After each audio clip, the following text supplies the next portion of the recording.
Hello. Yeah. So it's a great honor to speak at this Multipolarity Forum. And why multipolarity is so important? I think because its opposite, unipolarity, is immoral, unjust, and outdated.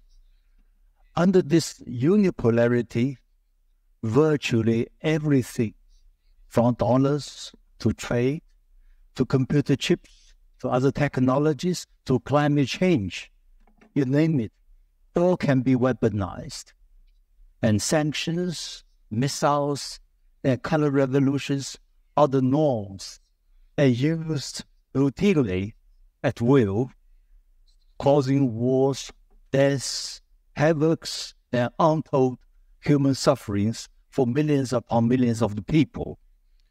And this order has to be changed and will be changed.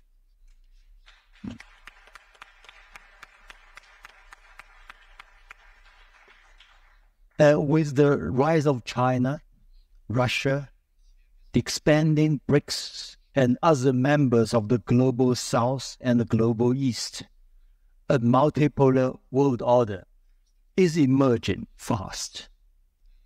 In the case of China, with 7 decades of socialist construction, China has become, for the first time in human history, the world's largest economy by purchasing power parity since 2014. So exactly 1 decade. Yeah.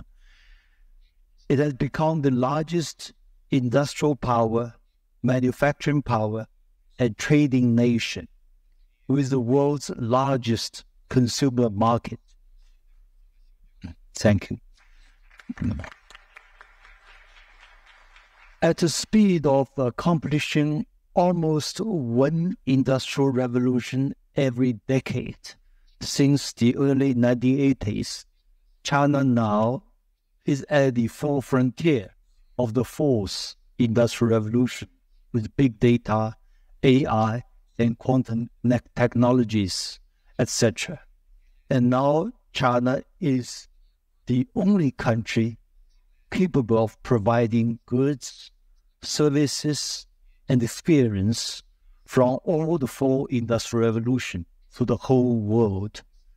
All this has changed China forever and changed the global landscape forever.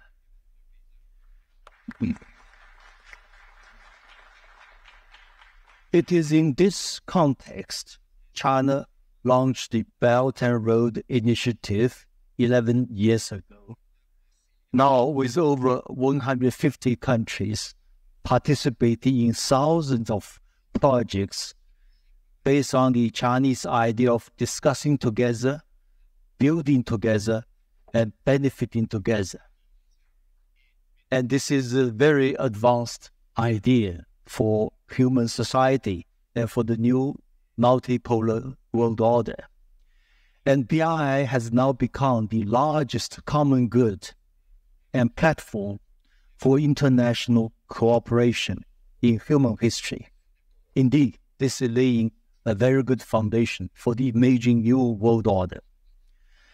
As a full-fledged independent pole, China is also a civilizational state with full sovereignty, powerful defense capability, immense economic, technological, and cultural intellectual power.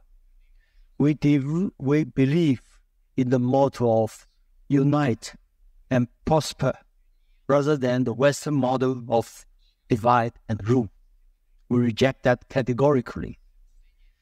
We embrace a shared future for mankind. As a contrast to America's, if you are not at the table, you are on the menu. Likewise, despite some controversies over the Ukraine conflict, Russia's determined objective and resolve to change the unipolar world order is widely appreciated and supported by the world majority. As a result, yes, it's true, Russia is isolated by the West, but the West is isolated by the rest. That's important. Excellent. Yeah.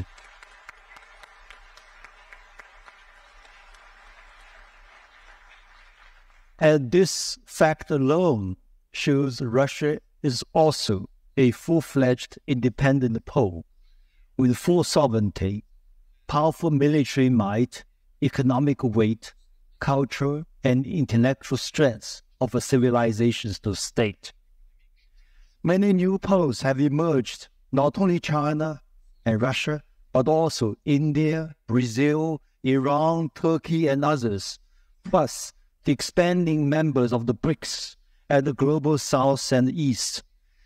As they may have internal differences among themselves, yet all these poles, all these countries share one common objective for establishing a multipolar world order based on peace, equality, justice, development, and common prosperity.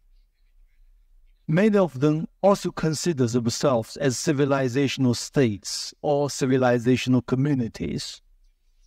If the United States' unipolarity is underpinned by its deep state, which has done so much harm to the world at large, civilizational states are known for their deep cultures and deep peoples.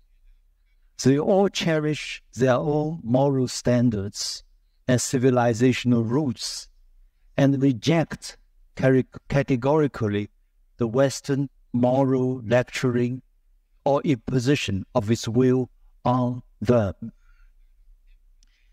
EU Foreign Policy Chief Mr. Borrell admitted not long ago that almost everyone in the non-Western world thinks now that there are credible alternatives to the West, not only economically, but also technologically, militarily, and ideologically. I think this is true. And with immense material weight or hard power and enormous intellectual power or soft power on the part of the world majority, this shift towards a multipolar world order has become an irresistible trend of history. Let's celebrate this and promote it for a better and more humane world to come. And finally, let me express my sincere thanks on behalf of all the Chinese participants and other participants as well, for our host, Russian host, and for holding this grand forum, and for your gracious hospitality. We wish the forum a great success. Thank you very much. Thank you very much. Thank you very much, Dr. Zhang Weiwei. Большое спасибо, Dr. Zhang Weiwei.